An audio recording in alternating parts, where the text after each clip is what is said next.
pertama adalah minggu hadapan, saya tak tahulah you all dah maklum ke tak, saya rasa dah maklum. Minggu hadapan pada 30 hari bulan, Selasa, kita akan ada Technopreneur Talk. Technopreneur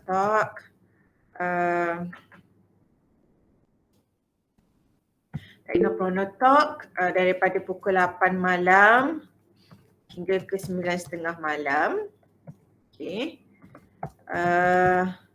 Dan kehadiran, saya nak pakai dua device lah. Kalau ada yang nak masuk, so tak ganggu kawan-kawan yang lain.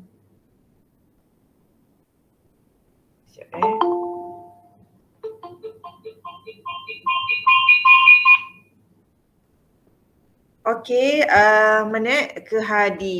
kehadiran adalah diwajibkan. Untuk semua yang ambil subjek DAN 2013.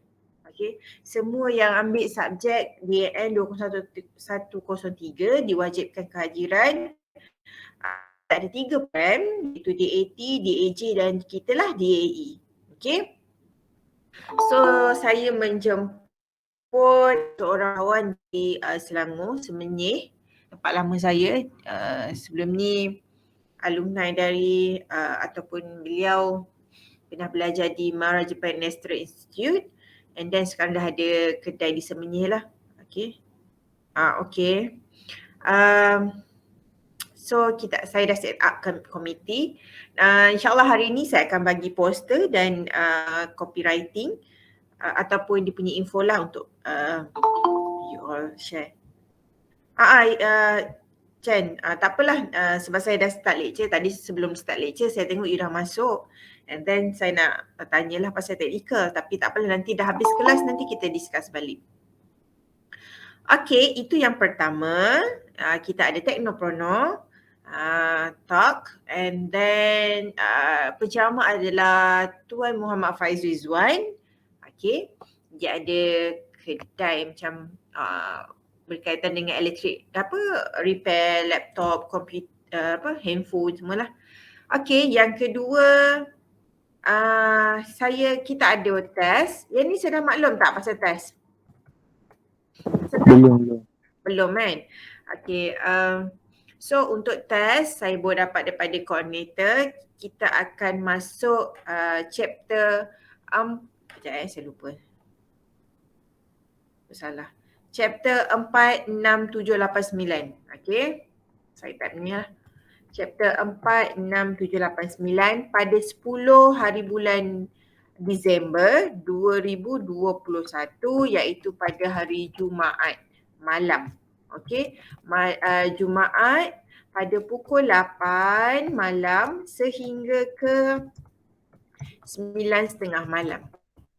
8 malam hingga 9.30 malam. Puan malam ni sebabnya melibatkan semua student yang ambil subjek ni, subjek business entrepreneurship. Jadi bila melibatkan semua, kami semestinya ada 400 lebih student. Saya ada 200, Puan Liza ada 200 lebih. Jadi bila nak melibatkan semua student kena buat malam lah, sebabnya kadang-kadang ada section yang ni available, yang ni tak available. So saya ambil malam. Ada masalah tak dengan kedua-dua event ataupun kedua-dua yang saya maklumkan ni? Tak ada retest. So you memang by Herbal Crow kena ambil lah pada 10 Disember Jumaat malam. Tak kisahlah you nak sit dekat mana, dekat rumah ke, sebab weekend kan, ataupun nak di college ke, as long as you ada bandwidth network yang okey lah. Okey je pun insyaAllah, Alhamdulillah. So untuk chapter masuk 4, 5, 6, 7, 8, 9. Soalan saya tak pasti lagi. Mungkin saya tak ingat lah. Mati choice. Macam tu lah. Muka objektif macam tu lah. And then itu je lah.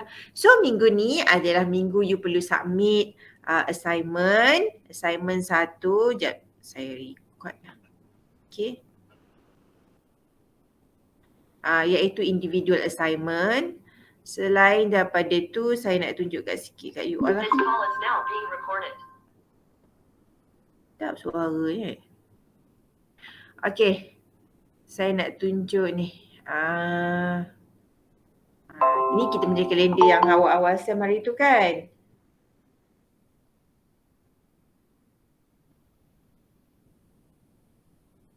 Nampak tak yang saya share sekarang? Okay, nampak tak?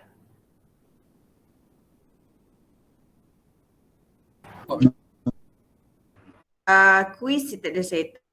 Untuk you lah nanti tak terkejar. So, yang okay, pada 10 hari bulan 12 offline. Online. Sebab hari tu saya tak pasti kan. So online lah. Chapter 4, 5, 6, 7, 8 dan 9. Okay, individual assignment submit hari ni ke-12. Okay, hari ni saya akan cuba dismiss lah kan kiranya. Okay. Saya cover satu chapter saja. Walaupun saya ingat saya nak bagi masa untuk you all lah. Okay, buat dulu assignment. So sebelum pukul 12 and then kita ada group assignment minggu hadapan BMC dan juga presentation untuk fasa 1. Okay.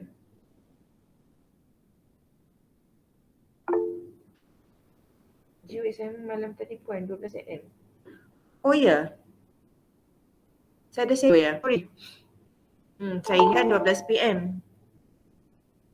Oh, saya punya BMC minggu hadapan yang 12 PM. Okay. Thank you untuk ingatkan saya. Betulkan saya. Okay.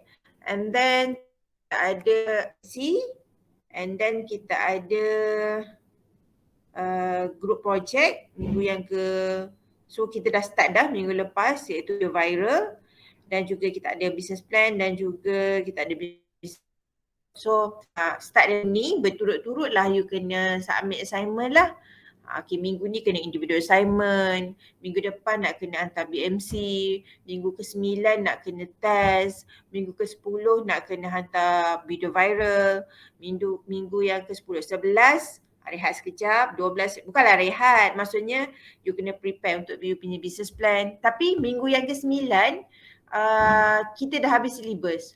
So maksudnya 12 tu you boleh dah buat you punya ni lah you boleh buat activity project, video viral and then you dah boleh plan lah. Minggu yang ke-9 tu sebab kita ada 9 chapter je. So hari ni saya akan cover chapter 8. Sebab minggu chapter 7 dan chapter 9 dia ada calculation, banyak calculation. Jadi saya akan cover chapter yang ringan dulu. Minggu depan kita akan buat calculation sebab saya tak nak lah minggu yang ke-9 tu you all minggu nak maksudnya buat tu test, masa tu you masih fresh lagi. Macam mana cara kira-kira. Okay, untuk test kita akan untuk chapter 7 dan 8 lebih kepada calculation. Okay, chapter 7 dan 8 lebih pada kira-kira. Tapi kira-kira yang mudah je, tak susah pun. Okay. Alamak, ada yang baru nak masuk tadi. Saya tak tekan, sorry lah, nanti suruh dia masuk balik semula. Okay, so itu adalah untuk you punya perancangan lah. So kita nak masuk pada chapter ke-8. Chapter 7 kita tak masuk lagi. Okay, chapter 7 kita tak masuk lagi, iaitu berkaitan dengan chapter 7 ni berkaitan dengan mana ni? Okay. Chapter ada dengan operasi. So ada kira-kira. Ada banyak kira-kira lah. Nak kata banyak sangat tu tak adalah, tapi ada kira-kira. Jadi bila kira-kira ni saya akan bagi latihan banyak untuk pastikan you all boleh score untuk you punya test. Dan juga untuk chapter 9 of course lah. Okay. So chapter 8 berkaitan dengan pentadbiran, rancangan pentadbiran ataupun rancangan organisasi. Okay. akan rancangan terus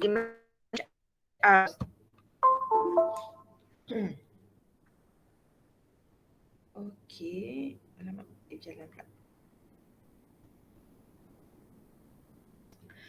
Okey, untuk rancangan pentadbiran ni ataupun rancangan organisasi ni, kalau you perasan dalam business plan tu dia adalah elemen yang pertama. Okey, elemen yang pertama dia akan bermula dengan organisasi ataupun pentadbiran, and then kita akan mula dengan pemasaran, okey, and then kita akan mula dengan operasi, seterusnya kita akan keuangan. So ini adalah yang pertama. Okay. Tapi bila masuk silibus ini ketiga. Sepatutnya saya ajar operasi minggu ni tapi saya tak ajar lagi sebab saya fikir bila you all akan test pada minggu yang ke-9, okay. So ini sekarang minggu ke-7, minggu 8, minggu 9, masa ni you masih fresh lagi lah untuk you cover you punya calculation. Okay, so hasil pembelajaran macam mana kita punya learning outcome. Okay, memahami kepentingan rancangan guna tenaga ni manpower ataupun kita punya HR, human resource dalam perniagaan. Berapa pekerja yang kita perlukan. Macam semalam saya di kelas saya tunjuk ada satu video di YouTube, okay, dengan kapasiti dia buat rancangan destinasi saya rasa. Pengacaranya adalah Fendi yang kumpulan, alamak yang 2 orang tu yang dengan Syuk tu. Siapa nama kumpulan dia? Ada yang kenal tak? Fendi. Sekejap, saya cuba tengok. Bagus saya rasa. Sekejap ingat. Saya tunjuk YouTube. Sebab dalam rancangan ni saya tengok dia tu nama destinasi saya rasa. Okay, dia tunjuk dia pergi ke kedai kek ni lah. Kedai kek ni dia jual RM10 and then bila dia interview owner tu ceritalah berapa kapasiti bulan harian yang dia boleh keluar. Dia boleh produce satu hari 800 kek. So kita bolehlah guna anggaran. Macam minggu lepas saya tunjuk pada you all berkaitan dengan Hakim Gaming tu kan. Ada tak saya tunjuk? Saya tunjuk kat video lain. Ada. Ada. So dia keluarkan dalam seminggu sales dia berapa. Sama juga dengan ni. Bila kita tengok TikTok, bila kita tengok hari ni pagi tadi saya dengar IKIM. Sekarang ni agensi kerajaan tu saya lupa nama dia apa pagi tadi. Dia akan buat penguasaan dari segi periklanan yang unethical lah. Periklanan yang tidak beretika ni. Jadi macam you tengok YouTube, tengok Facebook ataupun you tengok mana-mana Instagram ke kan. Kadang-kadang kita belajar secara realiti mana pengurusan organisasi tersebut. Mesti dia akan cerita kan, satu hari sales dia berapa. Bila orang interview dia, interview usahawan ni dia akan tanya berapa contoh kalau kilo tepung diperlukan untuk setiap hari. So semua ni kita akan belajar. Maksudnya daripada sinilah kita akan tengok. Macam ni yang ni lah, dia keluarkan kek murah RM10 ni. Kek dia memang yang kecil. Tapi kita tengok dia punya target market. Dia kata kenapa punya ni keluar disebabkan oleh kehidupan dia sebelum ni. Dia kata bayangkan kalau kek harga RM70, ada setengah yang tak mampu kan. You tengok Pizza Hut punya target market pun dulu berapa, satu pizza tu RM40, RM50. Ada yang tak mampu. Jadi dia keluarkan kecil-kecil portion kecil-kecil ni aku milik. Sama juga kita imbang kadang-kadang orang tak mampu. Jadi kita keluarkan kapasiti pengeluaran dengan yang kecil dan lebih, bukanlah murah, maksudnya sesuai, worth it dengan untuk orang mampu untuk membeli. Sebab purchasing power sekarang makin rendah. Macam you tengok kan sekarang semalam ataupun dua pas viral kan harga sayur tengah naik sangat kan. Naik beratus sampai 200%. Jadi kita kena tengok dari segi kemampuan purchasing power untuk orang tu membeli. Untuk pembeli, segmentation kita membeli. Jadi bila Pizza Hut dah keluarkan pizza RM7, dulu RM5, sekarang RM6 ke RM7, saya dah lupa dah kan. RM6 ke RM7 macam tu lah. Itu target market dia segmentasi lah. Maksud dia tukar segmen target market dia. Okay. So kita pergi kepada daripada video-video tu kita belajar. Saya pun banyak belajar sebab dulu sebelum ni saya pun buat bisnes yang online tapi mungkin dah tak sesuai dah dengan cara marketing yang sekarang. Jadi saya pun belajar dari macam mana kaedah-kaedah yang sesuai. Okey, menghubung kaitkan kepentingan rancangan guna Okey. Menghubung kaitkan kepentingan rancangan guna tenaga dengan perancangan strategik perniagaan. So kita ada contoh, kita ada marketing 4Ps kan. And then berapa orang pekerja nak gunakan untuk target promosi yang macam ni, untuk targetkan jualan macam ni. Okey. Dengan figure yang sepatutnya, amount yang sepatutnya. So berdasarkan berapa orang pekerja yang kita perlukan. Kalau contohlah ni dah bulan 12. So sekarang lepas ni bulan 3, bulan 4 rasa. Maksudnya sekali keluar produk berdasarkan kek, berdasarkan cookies. Jadi saya dah fokus lah. Dalam bulan 3, bulan 4 tu berapa pekerja yang saya perlu ambil untuk meningkatkan production. Jadi kat situ kita dah fokus, kita dah rancang kita punya manpower. Berdasarkan strategi perniagaan, maksudnya kita nak fokus kepada dari segi promosi, dari segi kualiti, pengeluaran produk ataupun nanti kita tengok apa strategi untuk bahagian keperluan sesuatu organisasi dan suatu perniagaan. Okey. Nanti dia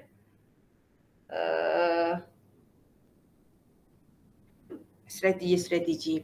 Okey, dalam rancangan organisasi kita ada matlamat dan strategi organisasi. Apa yang dikatakan matlamat yang you perlu buat untuk you punya business plan. Okey. And then struktur organisasi dan rancangan organisasi, macam mana kaedah yang sesuai, syarat organisasi ataupun struktur organisasi sesuai untuk company you, company yang baru enterprise kan, yang taklah besar sangat, macam Berhad tu, macam Megah Holding kan, company yang IKS orang kata, SME, okay, small medium industry. Okay, small medium enterprise. And then kita ada syarat organisasi, ada 3 jenis. Okay, nanti kita akan you tengoklah mana yang sesuai. Perjawatan dalam organisasi, macam mana nak hire pekerja, kaedah yang macam mana yang sesuai. Sebab melibatkan akta buruh kan, ataupun akta pekerja. Berapa penjawatan yang sesuai dari segi kontrak ke, sementara ke, tetap ke dan sebagainya. And then peralatan dan keperluan pejabat, apa yang diperlukan dalam organisasi. Laptop, komputer, printer, aircon, kipas, semua tu adalah nanti you kena buat untuk bajet. Okey, dalam rancangan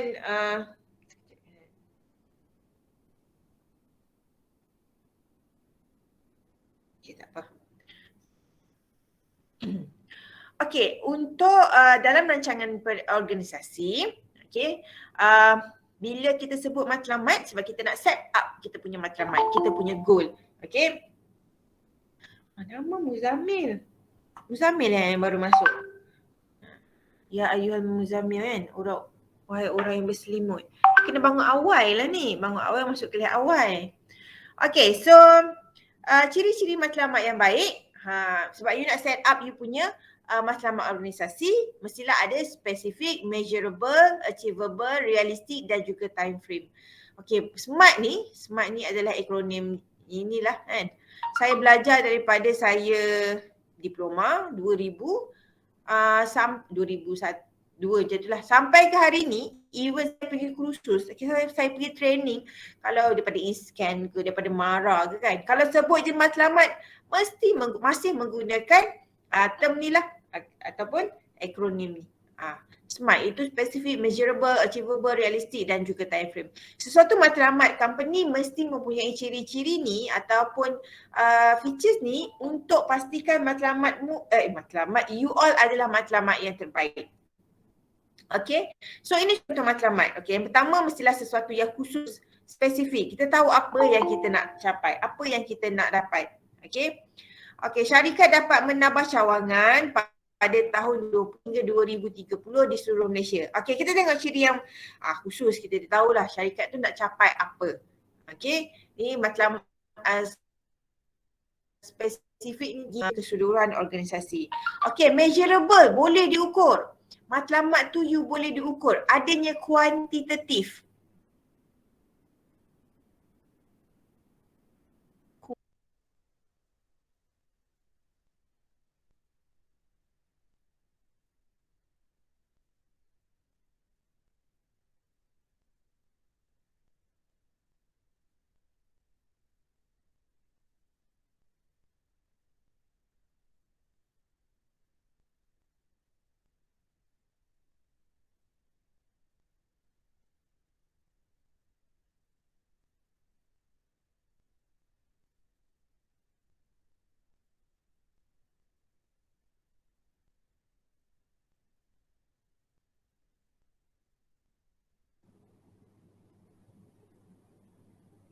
Saya terkeluar ke?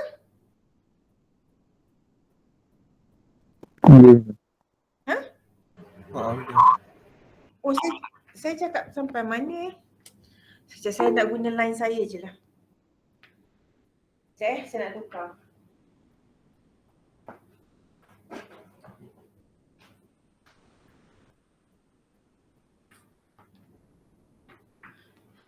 Line ni DHM kadang-kadang tak stable. Saya pun tak tahu kenapa. Sekejap Saya nak guna saya punya hotspot je.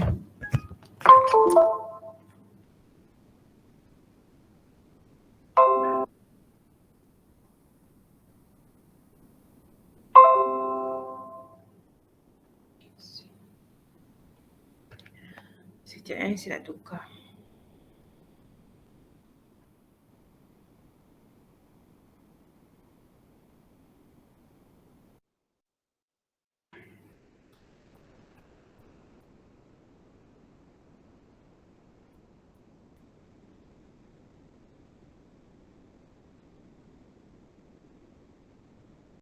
Saya sampai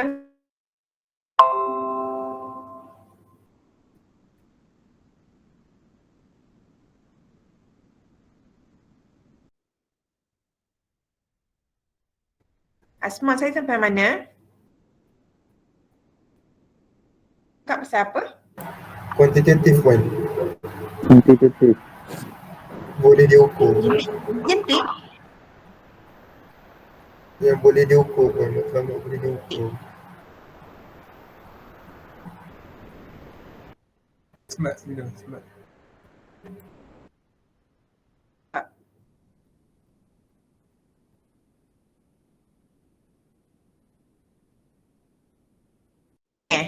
Sampai sini?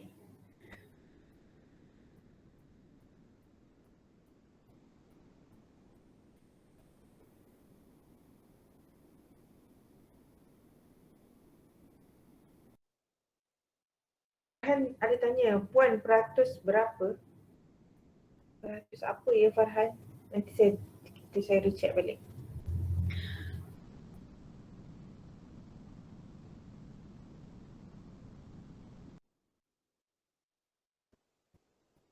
Dengar ke?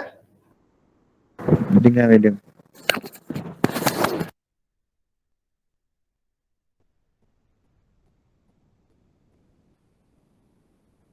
Dengar ke? Dengar apa? Dengar Puan. Dengar Puan. Lambatlah kiranya. Setting pula, astagfirullahaladzim. Okay, so tadi sesuatu matlamat tu perlulah boleh diukur ni maksudnya kuantitatif. Kita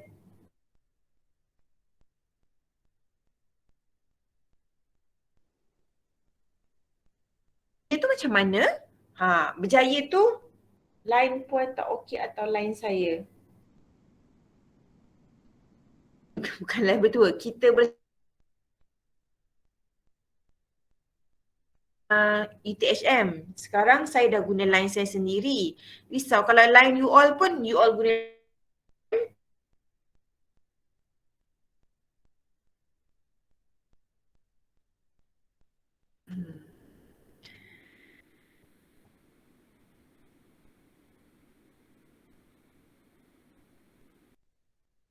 guna line saya sendirilah. Okay.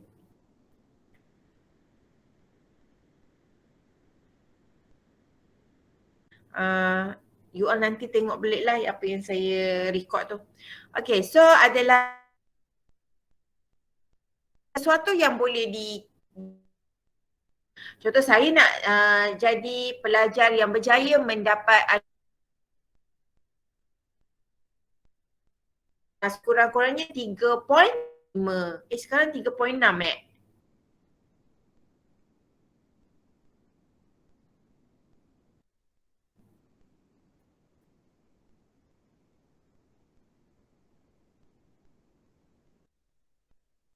Cakap seorang lagi.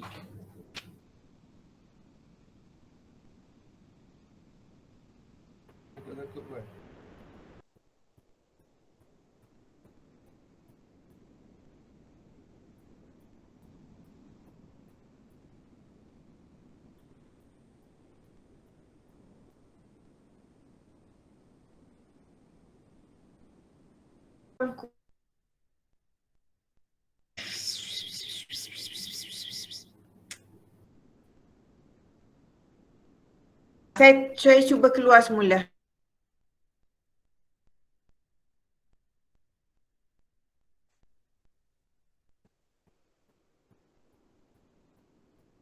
Stop sharing.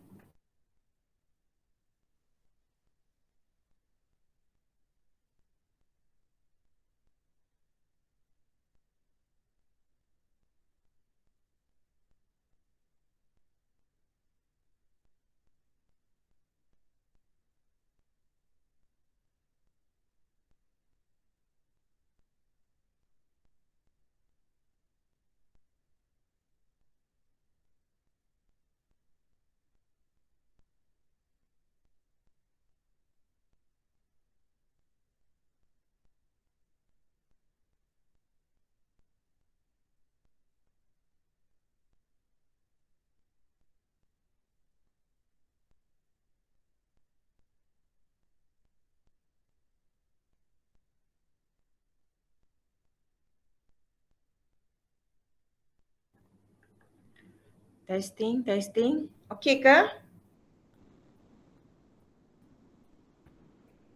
Okey ke? Okey. Ya, Puan. Okey dah. Okey. Apa tadi yang cerita tadi?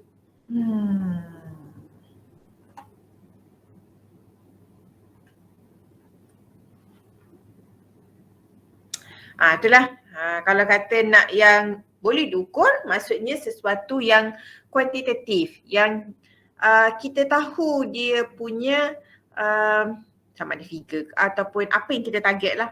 Kalau dia contohlah kata tadi kan saya cakap, saya nak jadi seorang usahawan yang berjaya. Berjaya tu macam mana? Berjaya tu dia subjektif, dia kualitatif, kita tak boleh nak ukur kan. Jadi kalau kata saya nak jadi usahawan yang setiap tahun saya ada satu cawangan baru. Okay, so kita boleh ukur. Sama you all kan, you all nak jadi pelajar. Saya nak jadi pelajar yang berjaya. Berjaya tu subjektif, kualitatif. Tak tahu berjaya tu macam mana, dapat 4 flat ke. Kadang-kadang ada setengah orang, saya 2.5 pun dah kira berjaya dah Puan. Jadi kita tak tahu. Jadi kalau matlamat tu sesuatu yang boleh diukur. Achievable, boleh dicapai. Contohnya, you dah target, okay, dalam masa setahun dengan dia punya income setiap bulan lebih kurang dalam 20,000, sales 20,000, saya nak capai setahun untung 15 juta. Maksudnya susah lah nak capai kan. Jadi sesuatu tu mesti boleh dicapai. Realistik, yang munasabah, yang boleh difikir secara logik lah. Tengok you dengan kapasiti pengeluaran you, dengan manpower you company enterprise. Okey, tengok tiba-tiba kata setiap tahun saya nak untung 100 juta. Jadi tak munasabah. Okey, dan juga adanya time frame, ada tempoh masa. Bila nak capai? Okey, bila nak capai you punya matlamat. Okey, kita pergi tengok. Okey, ini contoh matlamat. Bila kita katakan, macam mana dikatakan dengan measurable, boleh diukur, inilah. Dia nak tambah, syarikat ingin dapat menambah 10 cawangan perniagaan. Okey, so 10 ni kita dapatlah ukur. Okey, pada tahun 2020 hingga 2030, dalam masa 10 tahun, time frame, adanya time frame. Okey, dan realistik untuk dicapai, munasabah. Kalaulah sekiranya ada satu kes lah, bukan kes lah, macam saya tengok Liana Love Kitchen tu, sekarang dia ada 3 cawangan. Sebelum ni dia ada di Tangkak, di Muar, Pekan Muar dan juga Pagu Jaya. Sebelum ni beroperasi lebih kurang, student saya interview last sem, saya tak berapa ingat dia berapa bila dia start 2019 kot macam tu. Okey, dalam masa 3 tahun. Okey lah. Maksudnya logik lah. Kalau tiba-tiba syarikat dapat menambah 100 cawangan dalam masa tempoh 5 tahun. Macam kalau you tak guna business model franchise, susah jugalah. Okay, so itu adalah matlamat. Matlamat ni dia macam dia macam VC. Okay, VC. Dia long term, sesuatu yang jangka masa panjang, ada satu je matlamat. Tapi kalau strategi, okay, dia macam misi. Apa yang you lakukan, apa yang you laksanakan untuk mencapai VC. Sama juga strategi ni, apa yang you laksanakan, apa yang you lakukan untuk mencapai matlamat company. Okey, rancangan yang teratur atau kaedah yang sistematik, itu adalah strategi yang digunakan untuk mencapai matlamat jangka panjang organisasi. Okey, satu rancangan, satu kaedah, satu pelaksanaan, itu adalah strategi. Kalau matlamat, apa yang kita nak capai, apa yang kita nak, apa yang kita akan obtain untuk dalam satu tempoh jangka masa panjang.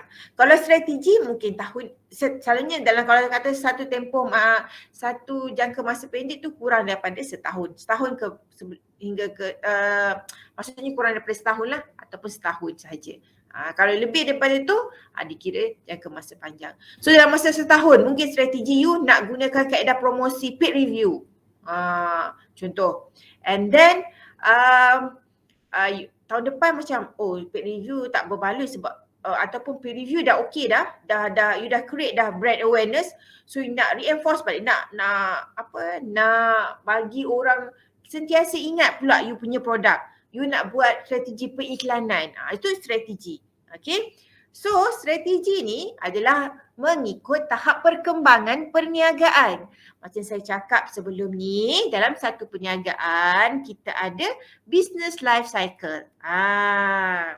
Okay, business life cycle kita ada introductory, kita ada growth, kita ada maturity dan juga decline. So ini adalah business life cycle tu adalah satu kitaran perniagaan. Setiap stage ni, setiap fasa ni, dia ada strateginya sendiri. Kalau introductory, you nak buat strategi marketing yang macam mana, sumber yang macam mana. Okay, marketing untuk pertama mestilah untuk awareness. Create awareness kaedah macam mana orang sesuai. Okay, you tengok orang Khairul Aming tu kan, berapa lama dia ambil masa untuk dia jadi macam hari ni. Makan tahun juga kan. So bila dah sampai dia sekarang ni dah maturity, dah growth, dah semakin meningkat. Maksud dia punya business life cycle. So apa strategi yang sekarang digunakan? Itu adalah berdasarkan strategi. So strategi berasaskan sumber, mengembling sumber secara optimum, optimizekan segala sumber yang ada.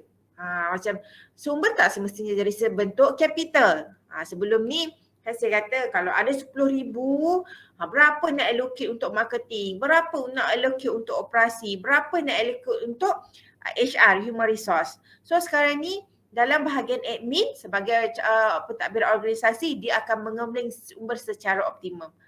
Dia akan bina strategi, okey untuk marketing banyak ni, untuk ni banyak ni, untuk operasi banyak ni. Okey, kenapa? Okey. So sumber terdiri daripada modal, okey, capital, sumber manusia, manpower, teknologi maklumat, tanah dan juga bahan mentah. Sekejap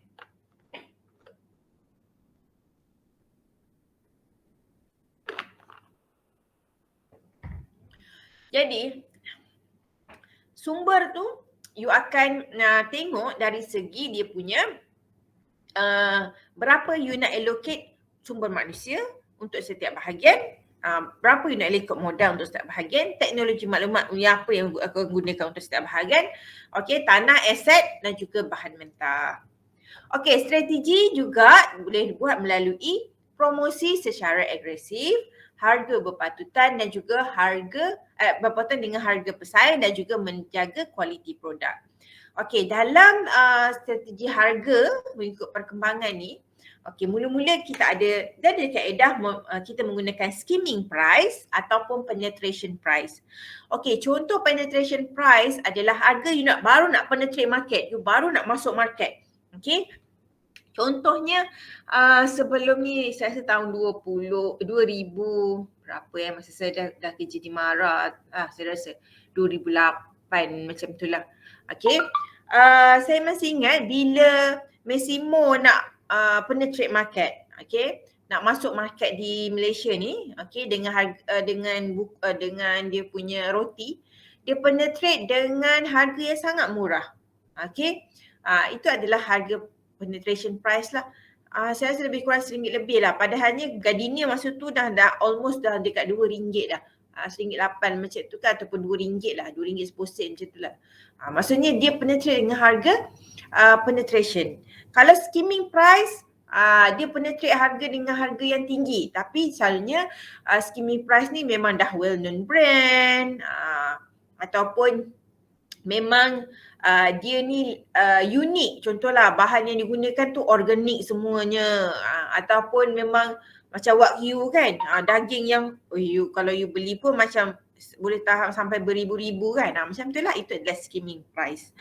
Okay, and then kalau ada juga kita price follower, kita ikut je, tu dikatakan dengan harga pesaing. Orang jual kari 40 sen RM5, RM2, you pun jual RM5, RM2. Itu adalah harga secara mengikut harga pesaing dan juga strategi dalam menjaga kualiti produk. Okey, strategi membaiki kualiti produk. So penambahbaikan apa yang you boleh buat untuk you punya produk. Kalau dulu mungkin dari segi packaging, saya tengok satu TikTok tu kan, dulu dia sekarang dia jual sambal Jawa macam itulah. Dia beroperasi di Tangkak, di Sagil Tangkak dekat sini je. Dulu dia kata packagingnya, okey, kalau dia post tu dia leaking minyak. Tapi sekarang ni dia tambah baik kualiti, dia seal dia punya packaging. Okey. So itu contoh strategi untuk membaiki kualiti produk. Ada juga strategi untuk sustain, okey, untuk pengekalan, mencari pelanggan baru. Macam ni lah kita segmentkan pelanggan kita di bahagian marketing tu. Kalau sebelum ni, kalau nak makan pizza, kita kata golongan T20. Saya baru nak teringin nak tengok, nak rasa pizza, US pizza. Kalau di mall ni baru kot saya rasa. Saya nampak lalu ada US pizza. Sebelum ni, orang kata pizza ni makanan T20, M40. Sebab mahal kan. Tapi sekarang ni buat segmentasi pula. Okey, kita kata kita nak try produk ni kepada B40. Macam mana? Kita kecilkan, kita buat mampu milik. Ataupun contoh sebelum ni kalau yang buat event besar-besar, contoh kalau create event ni company ataupun orang yang kaya-kaya kan. Sekarang ni kita buatlah event ataupun macam contoh sambutan hari jadilah untuk family kan. Kita panggil orang yang organize event tapi dengan yang mampu milik. Macam tu lah. Maksudnya kita segmentasikan pelanggan kita kepada yang baru. Itu pun contoh strategi. So kita dah masuk kepada kita punya business plan untuk bahagian rancangan pentadbiran. Okey. Rancangan pentadbiran ni adalah a part of lah ataupun sebahagian daripada business plan. Kita akan cover struktur organisasi, senarai jawatan, tanggungjawab dan huraian tugas, imbuhan balas jasa, lain-lain. Kemudian apa yang you provide untuk you punya organisation. And then kita ada senarai perabot dan kelakapan pejabat dan juga belanjawan pentadbiran. Belanjawan pentadbiran ni adalah inilah input keuangan yang diperlukan oleh orang finance lah ataupun staf bahagian finance. Okay.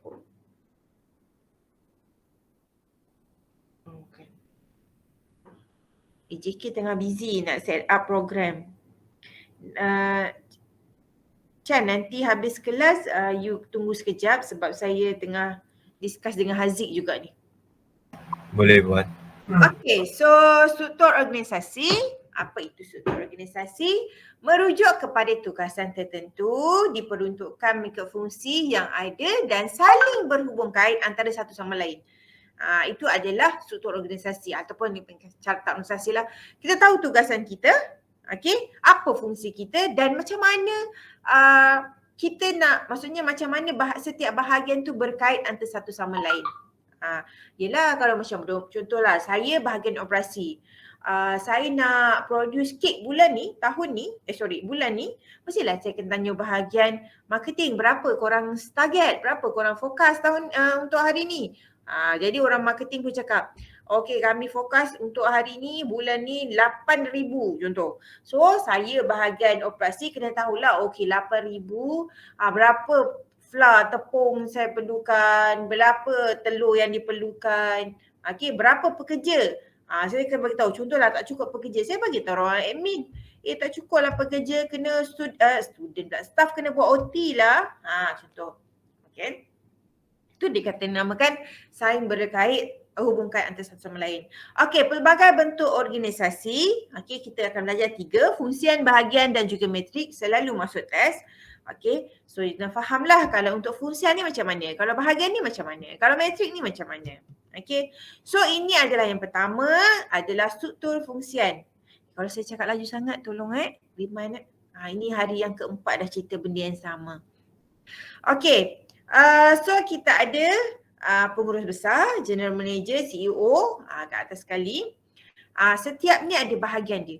Ini ada bahagian sumber manusia, HR, kita ada bahagian keuangan, pemasaran, pengeluaran dan juga operasi. Okey.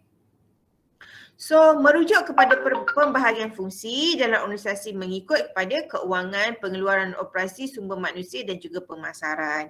So terpulang kepada you all nak buat fungsi itu macam mana. Okay, you boleh gabungkan seorang untuk menjalankan 2 fungsi, boleh. Okay, kalau kata puan kami punya company perlu R&D lah. Contohlah, okay boleh tambah fungsi dia untuk bahagian. Ataupun puan R&D tu boleh tak kami letak bawah pengeluaran dan operasi? Boleh. Okay. Asalkan fungsi dia atau tanggungjawab setiap bahagian, setiap pengurus ni kalau you nak letak dia berada pada kluster yang sama ataupun kumpulan yang sama. Kalau macam HR sesuai dengan bahagian staff untuk bayar gaji, payroll dan sebagainya. Okay, cumanya macam saya cakap tadi, kita you all boleh combine 2 fungsi dengan 1 orang tapi yang bersesuaian. Contohnya, you nak cakap kami nak ada seorang je pengurus sumber manusia dan keuangan. So tugas sumber manusia dan keuangan tu dibuat oleh orang yang sama. Kalau company-company kecil selalu macam tu lah. Okay, pengurus sumber manusia dan keuangan ataupun pengurus keuangan dan pentadbiran ataupun pengurus bahagian pentadbiran dan keuangan. Okay, boleh.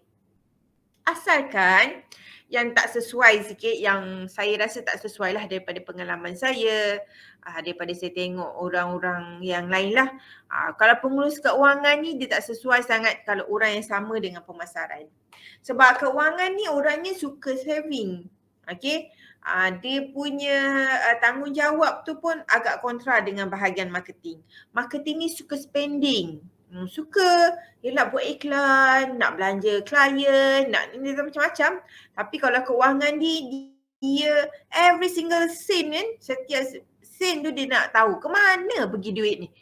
Jadi dia nanti kalau orang yang sama dia macam jadi split personalities kan. Kejap jadi baik, kejap jahat. Bukan macam tu lah. Tapi macam kejap dia macam ni, sekejap dia macam ni. So dia agak sukar lah. Takut ada konflik pula untuk pada diri.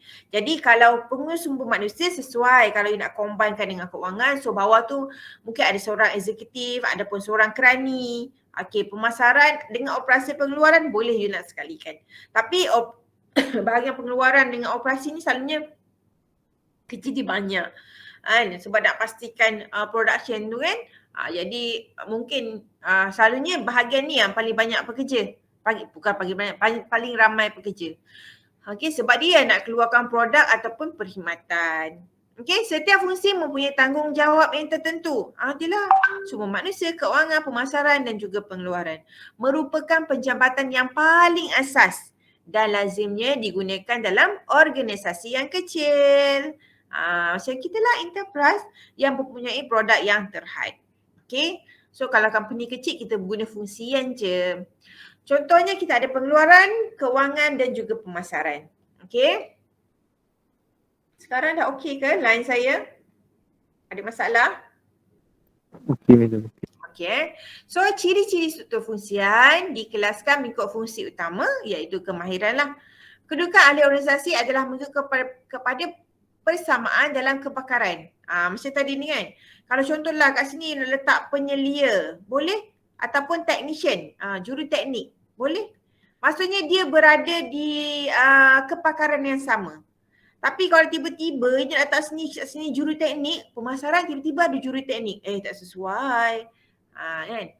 So kemahiran dan aktiviti kerja. Kalau contoh ni, kat sini kata saya nak letak bahagian operasi dengan pengeluaran ni seorang pembayar gaji ataupun kerani. Tak sesuai lah. Sepatutnya bayar gaji ataupun kerani ni tugasnya di sini.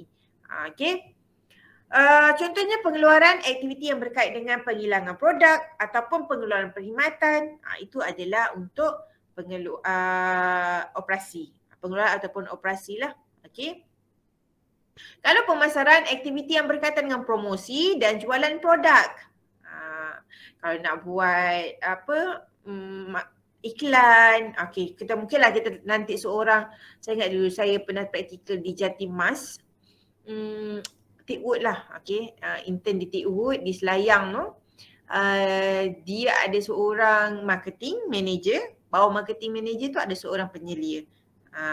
So memang untuk bab-bab marketing, sebab mereka split, diorang bahagikan tugas. Marketing manager tu dia cover untuk retailer. And then yang retailer. Tapi yang kedua tu executive dia target untuk corporate. So dia memang target buat pemasaran dekat bahagian-bahagian corporate je lah. And then sumber manusia bertanggungjawab mendapatkan dan mempertahankan pekerja yang berpotensi. Ini bahagian HR lah. Yelah kadang-kadang bila you punya staff dah kompeten, dah expert, kadang-kadang company lain dah usyar kan. Dah usyar tu maksudnya dah nak, bukan nak curi, maksudnya nak offer you punya staff dengan gaji yang lebih baik ataupun bonus, insentif yang lebih best lah kan. Jadi mungkin staff you akan lompatlah. Bukan lompat parti lompatlah ke company lain. Mendapatkan dan menguruskan sumber dana itu bahagian keuangan.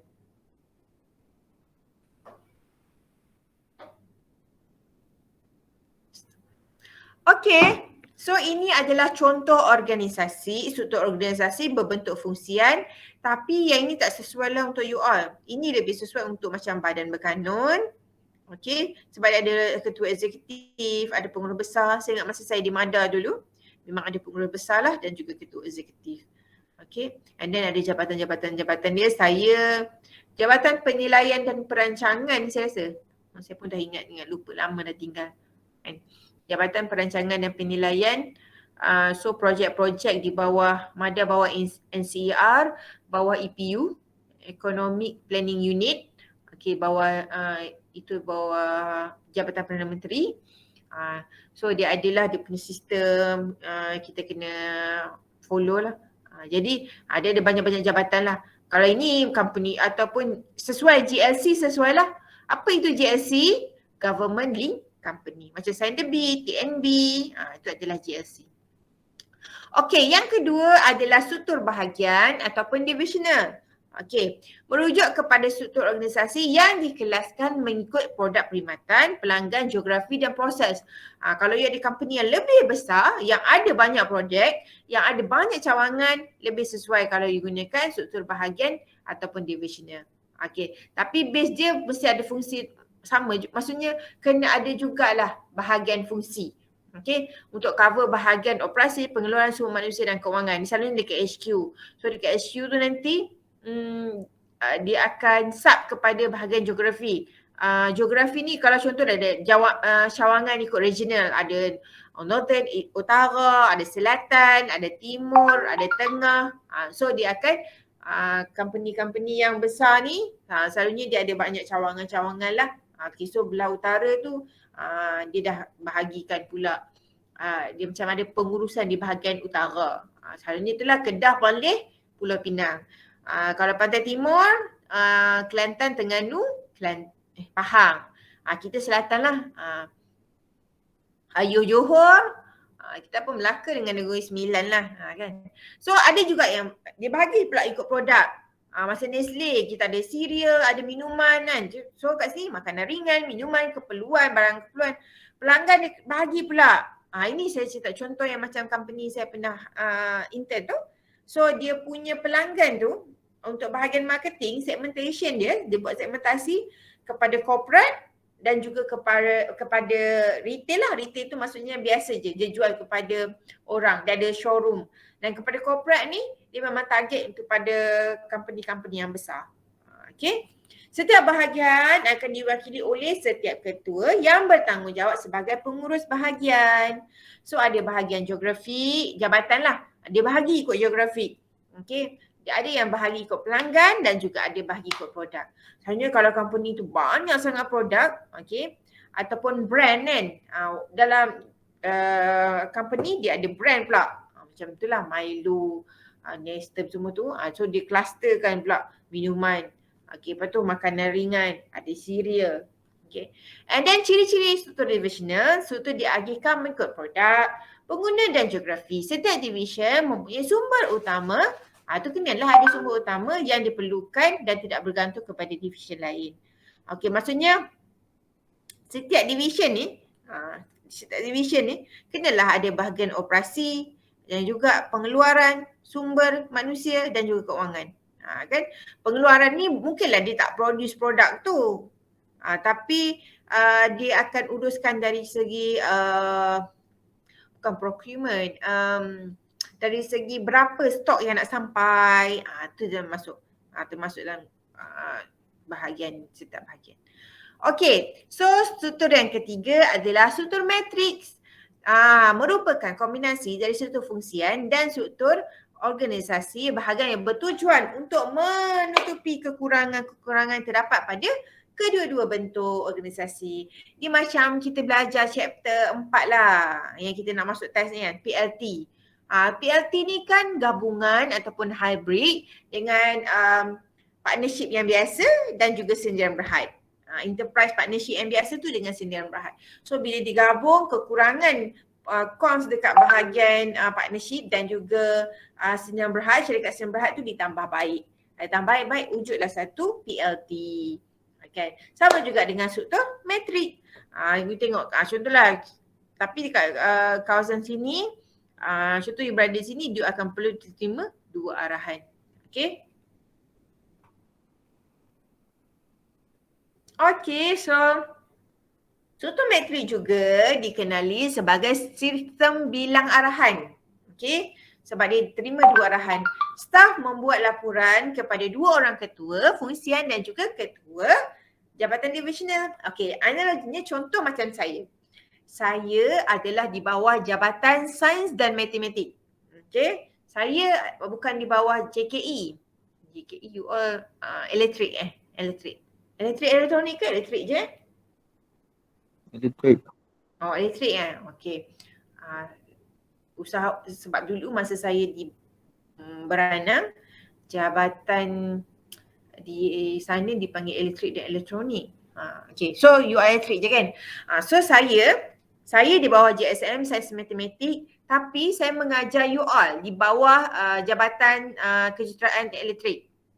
Jadi, saya menerima 2 arahan lah daripada Dr. Faizal, Ketua Jabatan Bahagian Elektrik, dan juga Dr. Hazimah.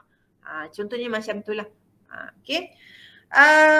Ciri-ciri struktur metrik menggabungkan struktur division dan juga fungsian, mempunyai 2 rantaian arahan menegak dan juga melintang.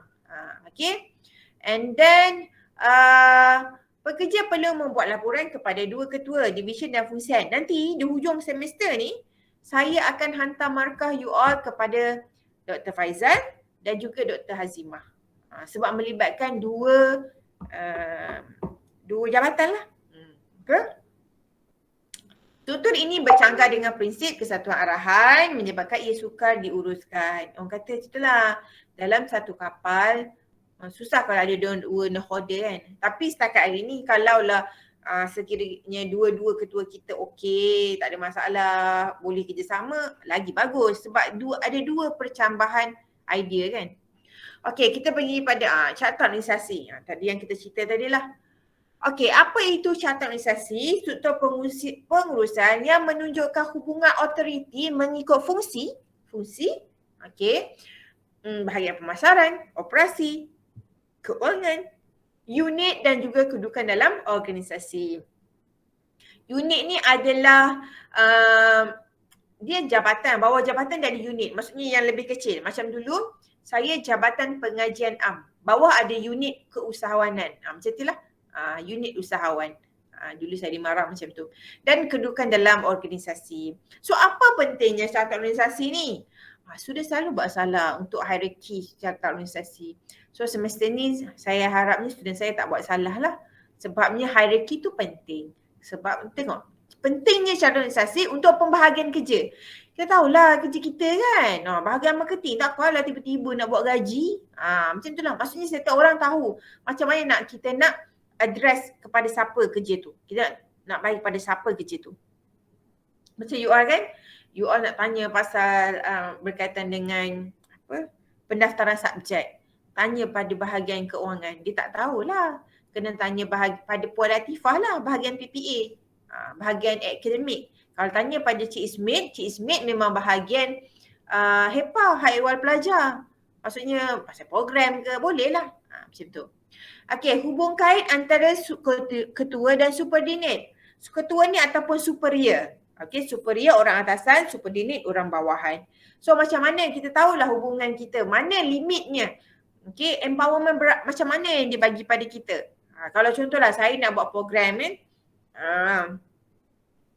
Buat program dengan ketua jabatan saya. So ketua jabatan saya yang akan bagi ucapan haluan, macam itulah. Kan? Saya ketua jabatan saya macam mana, okay. And then hierarki pengurusan. Hierarki ni tingkat pengurusan tu lah. Daripada atas sekali, okay, kalau saya dulu, saya pernah bekerja di swasta, atas sekali, ni hierarki lah yang atas-atas CEO tu tak adalah. Kita pergi kepada, mula-mula kita akan pergi pekerja AM tak ada masalah lah. So kita akan ada pergi supervisor, penyelia, atas penyelia kita ada eksekutif, okay, atas eksekutif kita ada assistant manager, atas assistant manager kita ada manager. Inilah hierarki dia, tingkat dia. Okay, bawah ni pekerja AM lah. And then authority line. Authority line ni yang ni. Maksudnya kita punya kuasa. Kat mana? Okay, authority line. Dia tengok kan? Ini sama je. Ni maksudnya pengurus lah. Jawatan pengurus. Jangan pula tiba-tiba kat sini penolong pengurus. Salah lah. Pengurus berada di bawah authority line dia, di bawah pengurus. Ini contoh. Okey, dan juga komunikasi formal. Saya dengan Dr. Fazal kena macam itulah. Maksudnya adalah komunikasi formal antara saya dan juga ketua jabatan saya, Dr. Faizal ataupun Dr. Hazimah. Okey, ni contoh carta organisasi. Nanti untuk carta organisasi you all, saya nak you letak gambar. Letaklah gambar. And then nak jawatannya apa, and then pengurus jawatannya. Yalah, namanya siapa. Contoh kat sini ketua siapa? Aidil. So letaklah pengurus besar Aidil. So jawatan dan juga nama. Okey, so kita akan merancang sumber manusia dengan membuat unjuran. Kenapa nak merancang? Masa saya cakap tadi, contohlah bulan 4 kita dah start puasa, masa itulah pengeluaran cookies ataupun kek kena banyak kan. Sebabnya nak sambut raya. Jadi kat situlah kita kena rancang berapa orang pekerja nak kena ambil. Nak ambil sambilan ke, sementara ke, tetap ke, ataupun just suruh staff yang ada ni OT ke. Bulan puasa nak OT, marah staff kan. Agak-agak lah kan. Jadi apa yang sesuai. Kalau ambil tetap nanti lepas tu sale tak banyak, production tak banyak, rugilah pula. Kalau ambil kontrak sesuai ke kontrak dalam masa setahun, so you akan buat unjuran. Okey, tujuannya untuk memastikan perniagaan berjalan lancar, mestilah kalau tak cukup staff macam mana nak keluarkan you punya produk. Okey, tak cukup manpower. Okey, guna tenaga mencukupi dan pengeluaran dapat dijalankan secara berkesan. Sebenarnya human resource ni antara salah satu challenge ataupun cabaran utamalah kepada usahawan. Okey, saya pun ada juga kawan dengan usahawan-usahawan ni. Selalulah antara, dia kata satu, susah nak cari pekerja pun susah. Walaupun kita tengok kata ramai penduduk Malaysia ni kehilangan pekerjaan, dia punya unemployment rate meningkat. Okay. Tapi usahawan sendiri kata susah nak cari pekerja dan maksudnya tak fit lah dengan dia punya requirement. Lepas tu dah susah nak dapat pekerja, nak remain ataupun nak bagi pekerja tu retain pada you pun susah juga. Okay, analisa kerja tu meliputi Okey, kita ada deskripsi kerja dan juga spesifikasi kerja. Okey. Apa itu analisa kerja? Kaedah yang digunakan untuk membuat perancangan sumber manusia. Okey. So kita rancang berdasarkan kepada spesifikasi dan juga deskripsi kerja. Berapa orang pekerja kita perlukan? Macam mana pekerja yang kita perlukan berdasarkan spesifikasi dan deskripsi kerja. Okey, itu ialah kajian mendalam yang dilakukan bagi mengenal pasti tugas yang perlu disempurnakan oleh penjawat sesuatu jawatan serta syarat yang mesti ada sebelum seorang individu itu menjandang sesuatu jawatan. Okey. So, contoh spesifikasi kerja, menerangkan kelayakan, kebolehan, tanggungjawab dan kemahiran yang perlu ada pada diri individu. Okay, so dia akan menterjemahkan, maksudnya bila seseorang tu ada nilai ataupun ada attribute, attribute dalam spesifikasi kerja, ciri-ciri yang perlu ada dalam spesifikasi kerja, so dia akan diterjemahkan, maksudnya dia akan buatlah je. Okey. Contohlah saya kita tengok dari segi spesifikasi kerja. Tak jadi pensyarah kena ada diploma pendidikan. Okey. Kena ada contoh at least pernah berada di industri setahun. Ini contoh contoh. So itu adalah spesifikasi kerja. Okey, nak jadi pensyarah kena ada diploma pendidikan, kena ada master, kena ada PhD. Itu adalah spesifikasi kerja. Okey, jadi untuk yang ada spesifikasi kerja ni, dia akan menjalankan kerja di deskripsi kerja. Bila dia ada diploma pendidikan, dia tahu macam mana nak ajar, kaedah untuk approach student macam mana, nak ajar macam mana. Okay, and then kalau dah ada master ataupun PhD, apa konten yang nak ajar dia tahu macam mana. Okay, and then kalau ada pengalaman kerja, dia boleh relatekan industri dengan keadaan sekarang ni. Maksudnya yang dia ajar dalam teori. Okay, kemahiran apa yang dia ada, dia boleh relatekan pula dengan teori yang belajar. Okay, so itu adalah spesifikasi kerja. Kelulusan, kemahiran, pengalaman. So bila dia ada semua elemen dalam spesifikasi kerja, dia bolehlah jalankan kerja iaitu mengajar, membuat penyelidikan, membuat consultation, buat penyeliaan. Itulah deskripsi kerja. Okay, faham ke? Saya sampaikan bahasa yang faham ke ataupun macam susah je puan, type sikit tolong. Faham ke? Ada soalan? Faham je. Okey. Saya baru tengok TikTok semalam kan. Saya tengok student kan. Dia akan jawab, faham. Okey. Macam tu. Lepas tu nanti terima kasih. Saya rasa you all pun tengok. Okey. Tak apalah. Ada yang reply. Faham. Okey lah. Okey. So Alhamdulillah. So kita pergi kepada deskripsi kerja. Ataupun job description. Okey. Senarai yang bertulis menerangkan tentang tugas, tanggungjawab yang perlu dilaksanakan. Contohnya, dia kerja dekat Arctic Fashion Sdn Bhd sebagai account dan admin executive. Okay, job kategori dalam bidang accounting lah. So tanggungjawab dia able to handle full set of manufacturing account dan payroll. Payroll ni hak bayar gaji tu lah. Okay, prepare management report and financial statement. And then able to deal with EPF so issues. Isu dengan APF dengan so ni pun penting. Kalau you dekat bahagian ni lah. Dia saya cakap kan, nampak account dan admin orang yang sama pun boleh. Ini company Sdn Bhd ni. Okay, so spesifikasi kerja.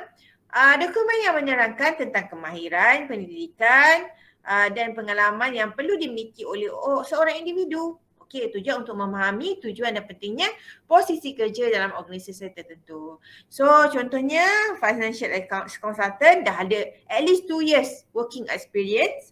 Okay. And then possess at least a professional certificate, LCCI. Macam you all mungkin IEM saya lupa lah, engineering. BEM macam itulah.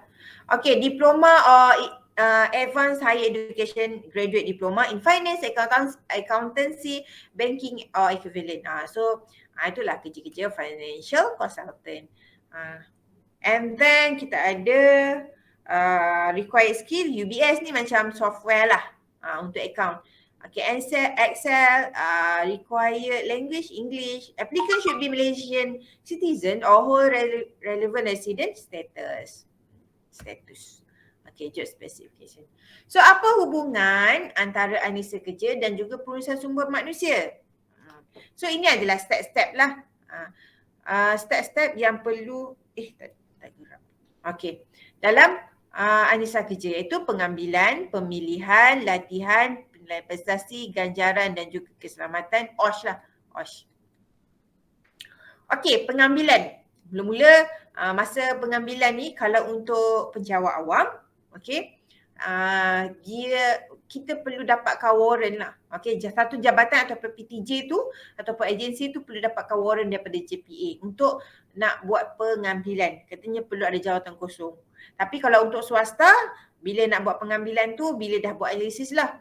Okay, kita punya production semakin meningkat. Pekerja kita perlu tambah. Contoh pekerja bahagian operasi dah tambah dah 10 orang. Jadi untuk uruskan pekerja bahagian operasi ni kita perlu seorang lagi pekerja bahagian admin contoh. Okay. Mungkin kita perlukan kerani seorang. So adanya pengambilan. And then kita akan masa lepas kita kata keperluan untuk buat pengambilan, kita akan buat pemilihan lah. Pemilihan ni melalui apa? Interview, ada exam. Pengalaman saya sebelum ni pernah interview untuk swasta dan juga kerajaan lah. Okay, untuk swasta habis fresh graduate tu saya pernah interview untuk KFC dan juga Pizza Hut lah masa tu. Sekali kan. Bila you habis graduate untuk degree, masa tu saya tak convo lagi, dia akan offer you assistant manager. Okay. Kaedah dia bagi kita case study and then kita jawablah case study tu ada situation macam mana solve problem. Lepas tu ada pula juga soalan matematik. Lepas tu dia panggil kita untuk sesi interview. So tak banyak step sangat lah. Sesi interview dia tengok kita punya, dia tanya berkaitan dengan leadership, macam-macam lah kan. Okay, bila saya kerja di MADA, maksud apply untuk MADA, saya ada satu stage je. Interview. Dulu mungkin mudah lah. Dulu ada sesi interview sahaja. Okay. Habis interview saya terus dapat jawatan. Bukanlah maksudnya saya tunggu sebulan kot saya dapat jawatan tu. Dulu saya skim E. Kalau government dia ada skim. Sekarang saya skim DS. Kalau parents you ataupun siapa-siapa you kenal, kalau D ni dalam pendidikan lah. Kalau E ni hal ehwal ekonomi, berkaitan dengan hal ehwal ekonomi. Okey, kalau dulu sebelum ni kalau cikgu DG. DG. Okey, kalau lecturer UiTM DM kot saya rasa. Kita kalau kat sini kalau you all you bekerja dalam bidang sekarang ni, you akan dapat skim J. J ni untuk jurutera. Okey, engineer lah. Okey. And then masa saya skim E interview je. Okey, masa skim DS ni, okey, dia ada sesi interview, ada ujian psikologi, and then saya ada sesi interview tu 2 kali dan juga ada micro teaching. Okey, micro teaching. Bila dah dapat jawatan, saya dihantar latihan untuk diploma pendidikan. Okey, diploma pendidikan. So latihan ni macam-macam lah, dia hantar pergi kursus. Kalau E dulu memang bidang-bidang ekonomi lah. Saya suka juga macam enjoy lah sebab dia bahagian pemantauan projek kan, pergi tengok projek, tengok dia punya progress macam mana, belajar macam-macam. Bila saya berada di E, saya belajar secara praktikalnya tu macam-macam lah. Okay. Kalau di G dengan DS ni praktikal pun ada juga, tapi kita tengok kita melalui orang lain. Okay, punya pengalaman. Okay, and then bila dah masuk kerja, dia akan buat penilaian prestasi.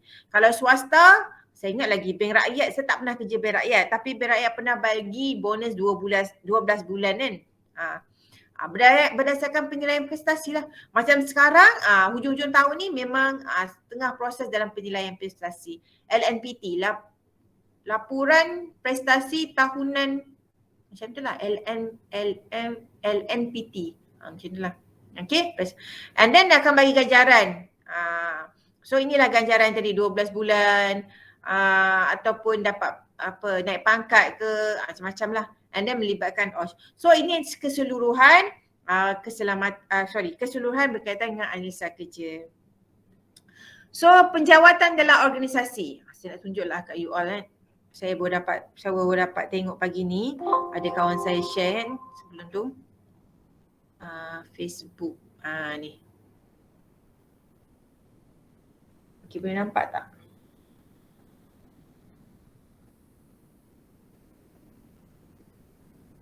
Saya share kan?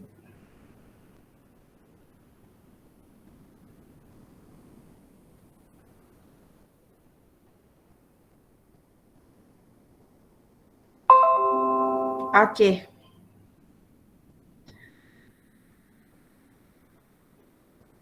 Boleh nampak tak? Nampak. Boleh. Okay, job in demand. Okay. So sekarang ni top trending skills, project management, yang part-part ni you ada belajar kan? Programming semua ni kan? You boleh tengok lah. Tapi saya tahu puan kami tak nak job seeker, kami nak jadi job creator, you all nak jadi usahawan. Saya cuma nak bagi tahu je lah, kalau contohlah you dah habis ni kan, you tengok mana nilai tambah untuk diri you yang you boleh tackle sesuai dengan industri. Saya bagi pendapat saya lah, macam bahagian management macam saya kan, bahagian marketing, saya rasa daripada sebelum ni pun alhamdulillah lah, memang sesuai, relevan dengan industri. Even sampai hari ni pun masih orang, saya boleh fit lah dengan diri saya dengan digital marketing. Sebab saya memang major saya di marketing, cumanya bila saya dah join UTHM ni, saya tak fokus kepada digital marketing. Masa saya dimarah dulu, memang kami diterapkan, ditekankan dengan digital marketing. That's why masa tu kena pergi kursus MDEX dan sebagainya lah. So kalau ini untuk job yang tengah naik lah. Saya rasa you all mungkin yang ni, you all hebat lah ni. Kan? And then you tengok job trending, top trending jobs. Kalau dulu saya ada job street, sekarang ni you ada LinkedIn lah kan. Semua orang ada ni ke? Perlu ada ke? Student kena ada ke? Ada yang ada tak? Ada Puan. Yeah. So yang paling software engineer, you all boleh jadi software engineer ke? Apa yang sesuai dengan you all Project engineer kot. Mungkinlah kot. So you all kena, even you diploma dalam kejuruteraan elektrik, tapi mungkin ada yang you boleh, maksudnya you fokus lah, you narrow down kepada mana you punya kekuatan. Okay, tak adalah lepas ni isu kami tak dapat kerja lah Puan kan. Sebabnya tak ada ni lah, tak ada skill lah apa kan. Okay, so kenal pasti maklumat penjawatan. So berapa bilangan penjawatan yang kita perlukan. Okay. Nanti berdasarkan saya akan tengoklah you punya syaratan organisasi. Kalau sampai marketing pun sampai 15, nak buat apa kan. Sikit-sikit sudahlah. Okay, and then taraf jawatan tetap. Tetap ni tak ada masalah lah. Dia dah kerja, tetap. Kontrak ni selalunya 1 hingga 2 tahun. Lepas tu dia guna renew. Okay, sementara ni sebelum saya dapat jawatan tetap, saya diletakkan dalam jawatan sementara selama 6 bulan. Itulah maksudnya provision lah sebelum dapat ke tetap. Satu lagi sambilan. Okay, sambilan ni macam lecturer. Kalau contoh lecturer part timer tu kan, ada lecturer cuti, ada lecturer yang tetap tu bercuti ataupun ada yang belajar, so dia akan ambil sambilan. Sambilan ni ikutlah time frame dia. Kalau you satu semester tu habis-habis lah. Kan dia tak macam kontrak. Kontrak ni memang ada setahun, 2 tahun dalam kontrak tu. Kalau sambilan ikut waktu time tu sahaja. Kadang-kadang kalau untuk contoh projek you untuk buat cookies, buat kek kan, dia ambil ni lah, sambilan lah, pekerja sambilan. Okay, so berapa anggaran, allowance, berapa gaji minimum sekarang? Type sikit, berapa gaji minimum sekarang?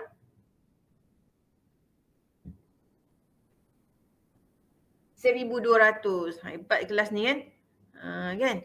1,200. So nanti gaji minimum you tak kurang daripada, sebab melibatkan akta. So kelulusan, kemahiran apa yang diperlukan dan juga pengalaman. Kalau IT sekarang ni mungkinlah, kalau berkaitan dengan marketing sekarang ni mesti ada pengalaman berkaitan dengan online marketing. Okay, so ada 2 kaedah untuk pengambilan pekerja, iaitu pengrekrutan dalaman dan juga luaran. Apa itu rekrutan dalaman? Posisi kerja dan diberikan kepada para pekerja sedia ada, okay, dalam syarikat tu. Sama ada melalui kaedah tertutup. Kaedah tertutup ni ada jawatan kosong. Ada satulah jawatan kosong assistant manager contoh. Oh, saya nak lantik Haziq lah. Contohlah Haziq, ada kelas ni Haziq? Tak apalah. Haziq lah. Maksud dia dah pinpoint terus orang tu. Dia dah underpinning orang tu. Dia dah tahu dah nak pilih yang siapa, yang mana. Okay, dia naikkan pangkat daripada eksekutif kepada assistant manager. Kalau kaedah terbuka, masih dalam organisasi tu juga, tapi di offer. Okay, maklumat tentang kosong jawatan diiklankan melalui buletin ataupun perkeliling organisasi. Ini dipanggil dalaman tapi kaedah terbuka. Pekerja yang berminat dan berkelayakan akan memohon bertujuan untuk memupuk minat dalam kesetiaan pekerja. Contohlah ada jawatan kosong kat sini, ketua jabatan. Okay, kaedah terbuka, and then di offer lah kepada siapa yang berminat nak jadi ketua jabatan. Tapi dalaman je lah. Okay, kalau kaedah tutup, ada jawatan kosong ketua jabatan, tak apalah, kita lantiklah Dr. Faizal, macam tu. Okay, maksud dia dah ada orang. Okay.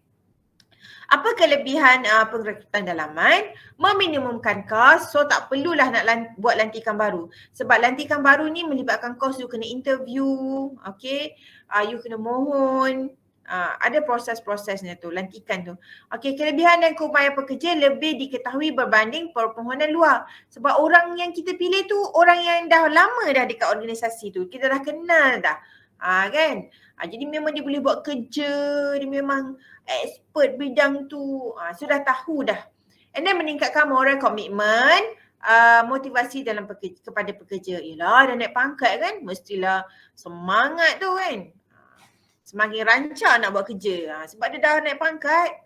And then kelemahan pengrekrutan dalaman, mengekalkan cara kerja lama dalam melakukan sesuatu. Alah dah biasa dah buat kerja tu, memang prosedur dia macam tu je, kita ikut je lah. Walaupun macam-macam red tape, birokrasi, kita ikut je, memang sebelum ni pun macam tu. Macam tu lah. Okey, kepelbagai idea pemikiran baru tidak berkembang. Kita ikut je yang lama. Jadi tak ada idea baru. Tak ada orang baru yang fresh yang bagi sesuatu inovasi. Contohlah, kalau kita kata dalam organisasi ni, kita gunalah marketing hantar flyers lagi. Padahalnya orang sekarang dah guna online kan. Dan politik dalaman. Ni kalau ada kroni-kroni. Tak adalah kot kroni-kroni kan. Okay, so pengrekrutan luaran, pengambilan pekerja melalui dari luar syarikat. Adanya media periklanan, agensi, inilah tadi. Selalunya dulu, kalau zaman saya dulu famous Job Street lah kan. Sekarang dah macam-macam. Okay, kampus universiti dan kolej. Ini pun ada juga. Saya tak pasti sekarang ni masih ada lagi ke tak. You boleh tengok di PKKA kot. Kalau dulu, memang ada agensi, company-company kan. Saya ingat lagi masa di Mara pun ada company datang buat interview untuk student tahun akhir. Last semester, so dia akan buat interview.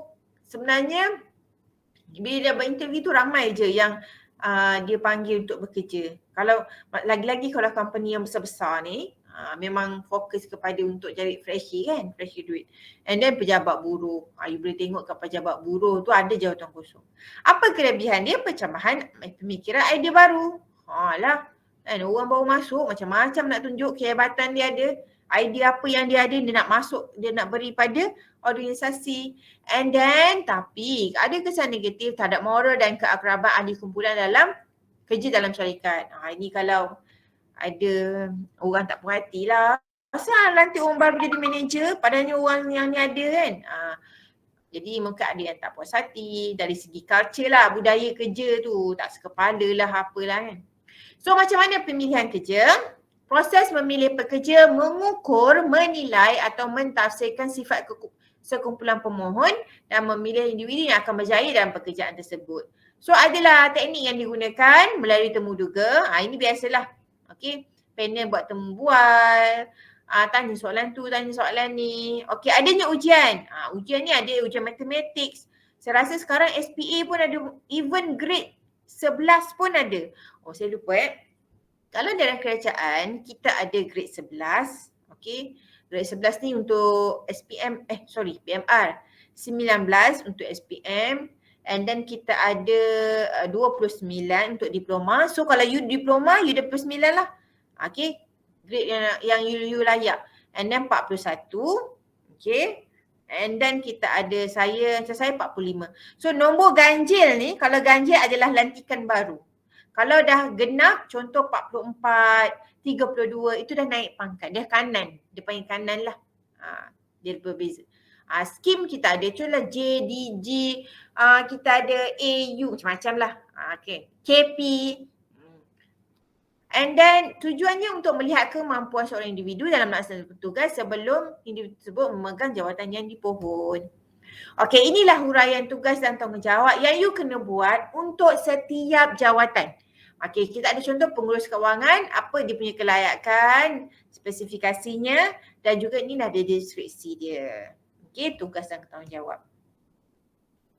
Okay, seterusnya adalah jawatan. Ini adalah imbuhan balas jasa. Imbuhan balas jasa. Kita ada jawatan.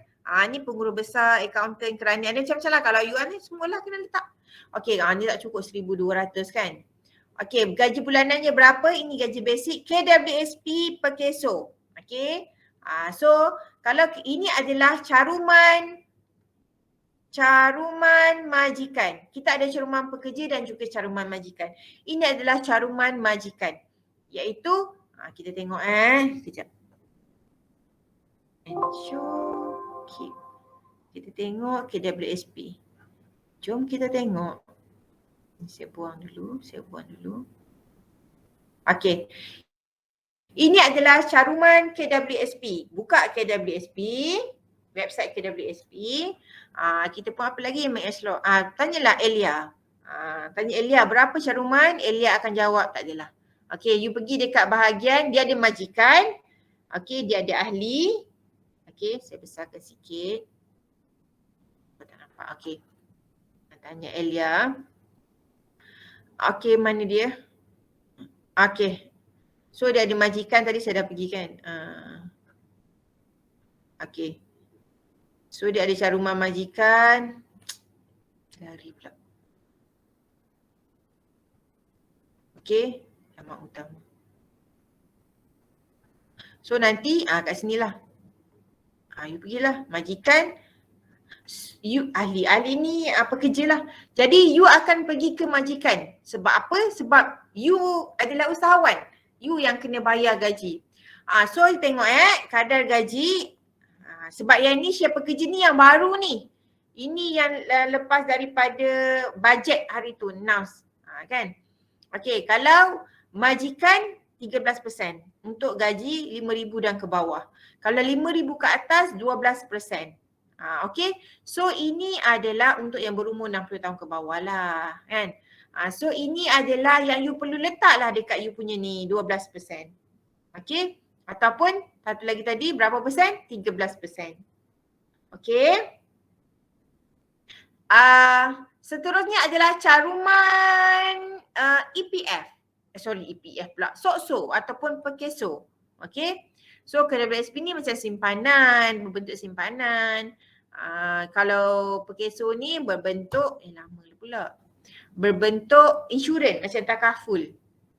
Okey, ini adalah caruman. Sama juga, dia ada majikan, okey, mengenai kami. Dia ada berbentuk majikan dan juga, okey, majikan dan juga ni lah pekerja. Okey. So kita klik bahagian caruman. Okey, bahagian caruman dia akan keluar yang ni. Ni dia.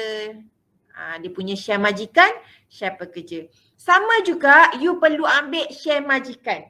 Bahagian share majikan. Okey. Sebab you yang bahagian pekerja tu kena tolak pekerja punya gaji lah. Majikan you yang kena bayar. So kalau gaji berapa? 1,200 kan. So ambillah RM20.15. Okey. Berapa persen sebenarnya? 1.75. Okey. So ini pun sama. Kalau untuk ni 1.75 ataupun you tengoklah jadual tadi. Refer jadual. Okey, kalaulah sekiranya dia tanya gaji untuk bahagian pekerja, contohlah gaji pekerja tu 3,000, so dia akan tolak dengan KWSP 9%, tolak dengan SOCSO. Tolak dengan Perkeso. So jumlah dia makin kurang lah. Tapi kalau you bahagian majikan, kenapa? Sebab you sebagai majikan, kan, you yang kena bayar, you yang kena spend. So tambahlah 3,000, tambah dengan KWSP, tambah dengan SOCSO. So you kena bayar ni. Jumlahnya yang ini untuk bayar keseluruhan. Okay. Selain daripada gaji, you bayar gaji, ini adalah faedah-faedah lain yang you boleh offer, yang you boleh berikan kepada you punya pekerja. Iaitu cuti bergaji penuh seperti perkahwinan, kalau berkahwin lah. Tapi kalau kerajaan tak ada macam tu lah dia. Maksudnya you kena tolak cuti rehat. Kalau swasta mungkinlah dapat pulang lah kalau you nak bayar pada staff you untuk perkahwinan kali pertama je ke. Kalau CRK pun? Apa? Kalau CRK. PRK? Ni pilihan raya Bukan CRK, cuti rehat khas. Oh, cuti rehat khas? Saya tak tahulah pula. Itu untuk kerajaan ke? Ya pun. Oh, dia kalau cuti rehat khas saya tak, sorry. Saya tak khatam lagi yang perkeliling. Saya tak pasti kalau untuk cuti rehat khas tu.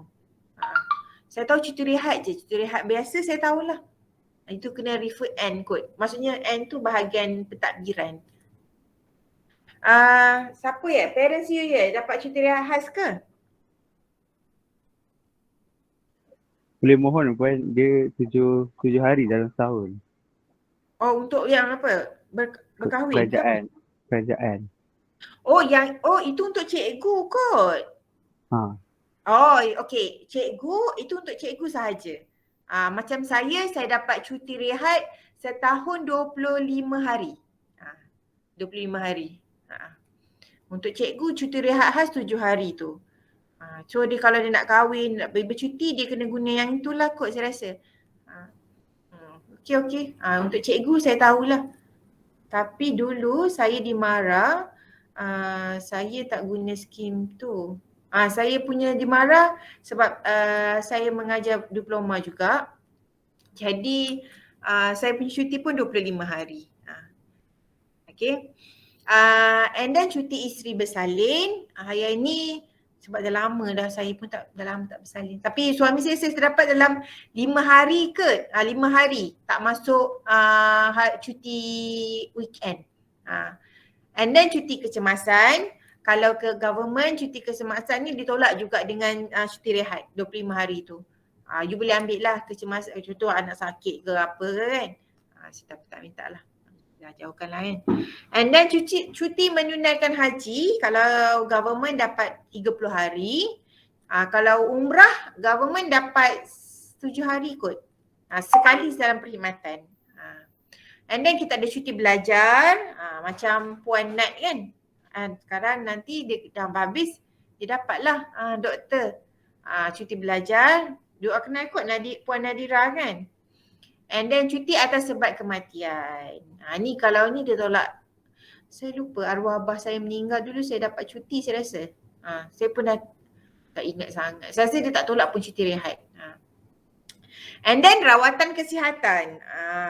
Rawatan kesihatan kalau saya tengok kawan saya di kerja swasta lagi banyaklah dia dapat. Dia ada klinik panel and then dia cover mata, dia cover gigi. Kalau UTHM dia cover gigi, mata tak ada.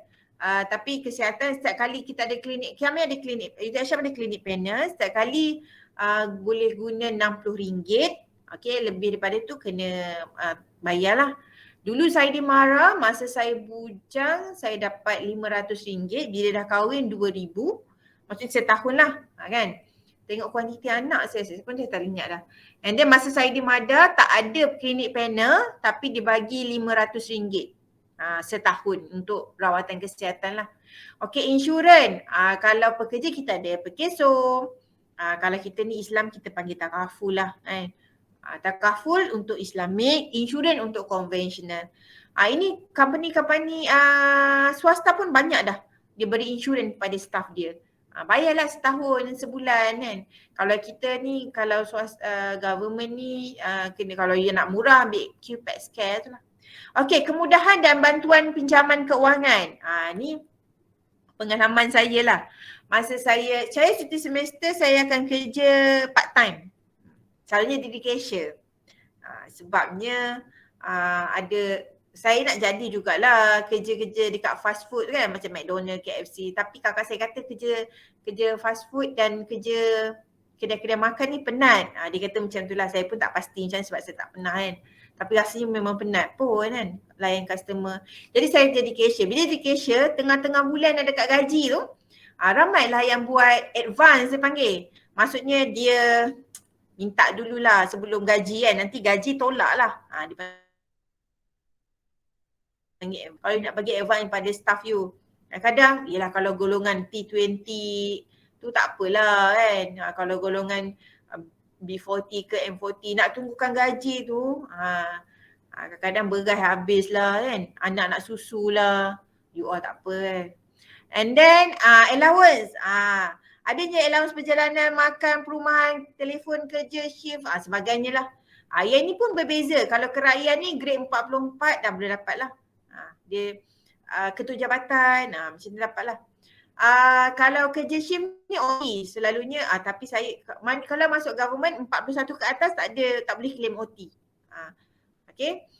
Kalau saya sekarang saya government, dia dapat allowance perumahan, ITKA, ada satu lagi sara hidup.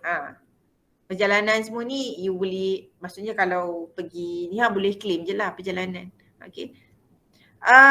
Subsidi pembelian barang, ni kalau company you ada produk perkhidmatan, kadang-kadang dia bagi harga staff kan. And then kemudahan lain seperti pelajaran, perumahan, pengangkutan, kelab dan sebagainya. Saya tengok kalau kerja-kerja company-company kilang ni, diorang banyaklah bagikan imbuhan balas jasa pada staff diorang. Macam best-best je kadang-kadang. Okey, skill insentif atau faedah sampingan yang boleh dipertimbangkan membentuk keuangan dan bukan keuangan. Okey, contoh keuangan seperti bagi bonus, macam tadilah. Kerajaan sekarang bagi tu je. Je pun alhamdulillah lah kan. Bantuan keuangan, bantuan khas keuangan. Tapi kalau you kerja dengan PBT, you boleh dapat. Macam semalam baru announce, semalam ke minggu ni lah. Kalau orang Johor, pekerja bawah Johor dapat setengah bulan gaji kan. Okey, tapi saya bukan bawah Johor, saya di bawah federal. Okey, dia ada bawah negeri, kerajaan negeri ataupun kerajaan persekutuan. So saya di bawah kerajaan, di bawah federal lah. Okey, faedah membentuk bukan keuangan seperti sumbangan perniagaan, dia bagi share kan, untuk bajikan pekerja, keluarga meliputi kemudahan perubatan, penginapan, pengangkutan, rekreasi, sukan dan sebagainya. So ini saya tak sentuh, ini berkaitan dengan KWSP. Okey, ada konvensional dan juga syariah. Okey, konvensional ni maksudnya yang biasalah, yang tradisional biasa. Syariah ni yang Islam, kita wajiblah untuk pilih. Walaupun setiap hujung tahun, dividen untuk konvensional memang akan lagi tinggi daripada syariah. Okey, tapi kita selamatlah nak jawab di sana kan nanti, insyaAllah. Sebabnya kadar dividen adalah berdasarkan prestasi sebenar pelaburan konvensional. Pelaburan tidak patuh syariah dan patuh syariah. Maksudnya dia mix, tidak patuh syariah dan juga syariah. Kadang-kadang dia invest lah kepada company-company yang tak halal kan. Okey, kalau syariah ni tak ada jaminan kadar dividen minimum. Okey, mungkin ada yang tak bagi dividen, tapi selalunya tak adalah. Setakat ni dia bagi. Okey, cumanya bagusnya peraturan pelaburan patuh syariah. Okey, so nanti bila you dah kerja, you pilihlah simpanan secara syariah lah, Islamik. Okey, kita dah pergi pada bahagian yang terakhir, iaitu perbelanjaan. Inilah orang finance nak data ni. Perbelanjaan dibuat secara tetap meliputi perancangan sumber manusia, latihan gaji, pempasan faedah dan insentif. Ini contohlah antara kandungannya. So ada belanja tetap dan juga belanja secara berubah. Okey. Ini contoh belanja pentadbiran. Okey. Kita ada perabot dan kelengkapan, ubah suai. Ubah suai ni renovation adalah aset tetap. Okey, nanti kita akan belajar 2 minggu lagi berkaitan dengan inilah aset bukan semasa ataupun aset tetap. So ni contohnya peralatan pejabat, you ada komputer, laptop semua dah lah kan. And then ada renovation perabot dan juga peralatan perabot dan pejabat. Selalu dipanggil lengkapan dan kelengkapan. Boleh juga. Sebenarnya macam copyright, patent yang kita belajar masa minggu yang keempat tu, itu semua adalah berkaitan yang IPO tu kan. Yang daftar dengan My Asset Tetap Company. Okay, so modal kerja ni adalah perbelanjaan bulanan. You tengok, ini bahagian aset tetap, you beli sekali saja. Ini adalah belanja setiap bulan. Okay, bayar gaji untuk bahagian pentadbiran sahaja. Kalau untuk pemasaran, bahagian budgeting pemasaran lah. Okay, sewa bangunan, bekalan pejabat, utility, insurans, penyelenggaraan pejabat. And then lain-lain ni pun bayar sekali sahaja. Okay, ada deposit, pendaftaran dan lesen, okey, berbelanja pelbagai. So ini adalah contoh perbelanjaan pentadbiran. Okey, sebagai rumusannya, rancangan organisasi membantu dalam menyelaraskan aktiviti sumber manusia dan perbelanjaan. Perancangan yang teliti dapat membantu usahawan untuk meningkatkan keuntungan. Okey. Kenapa? Sebab kita nak optimizekan semua kita punya sumber. Okey. Mana dia? Habis chapter 8. Laju sangat ke? Boleh faham? Hari ni sebenarnya chapter 8 ni dia santai-santai macam tu je kan. Kalau you baca-baca je sebab dia macam cakap benda yang you all lalui setiap hari.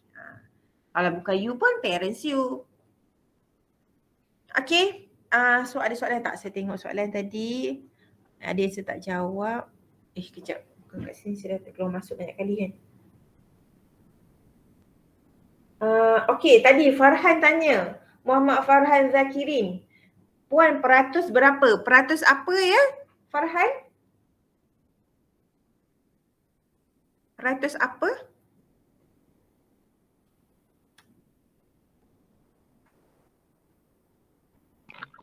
Beratus tes dulu.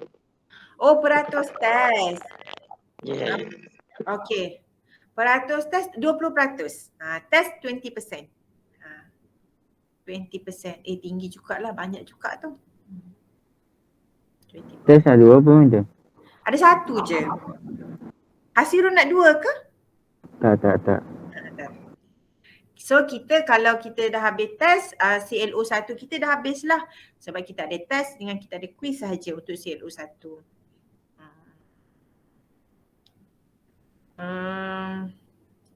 Apa lagi? Itu je kot. So minggu depan saya akan bagi, hari ni insyaAllah saya akan bagi, saya tunggu tim teknikal.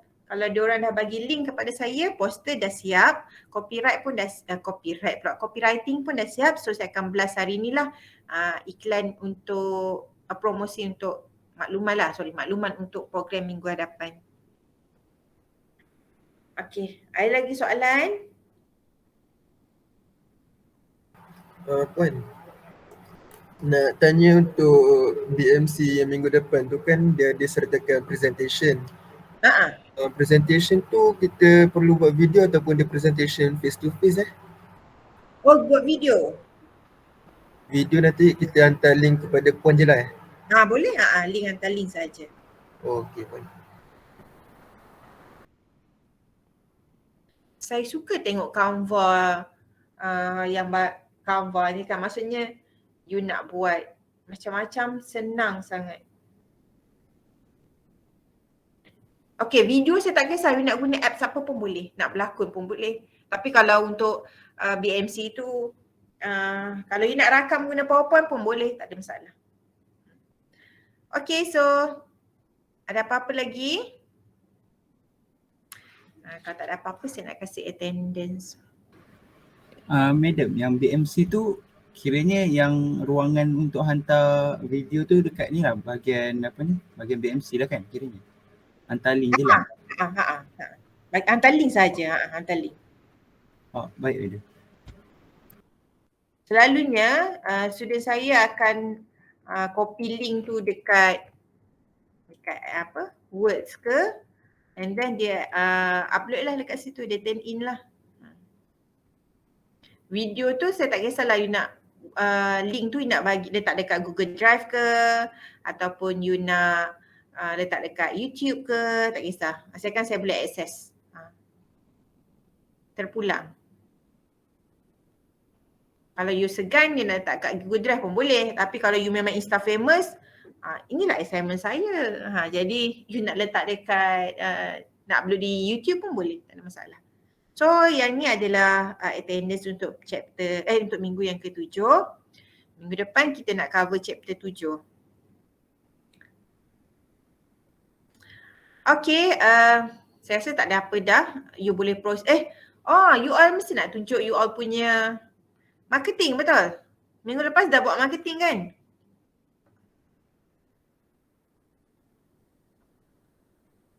Ada tak? Saya minta you all buat marketing minggu lepas, bahagian marketing.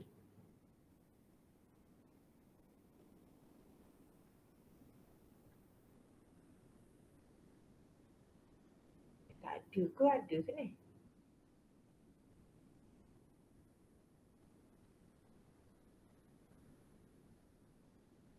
Line you all tak okay. Saya tengok apa nama ni? Wan Ruzlin keluar masuk ni. Ada tak minggu lepas saya minta you all buat bahagian marketing? Macam tak ada je. Okay, kalau mungkin ada lagi yang tak siap. Kalau ada yang nak tunjuk, boleh tunjuk sekarang. Ada yang mana macam saya buka klinik marketing hari ni. Dan juga marketing dan marketing lah. Ada yang nak tunjuk? Yang dah siap sikit?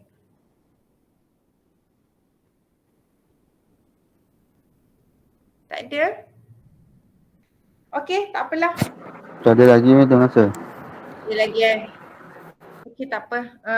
So, kalau tak ada, saya off record dulu lah.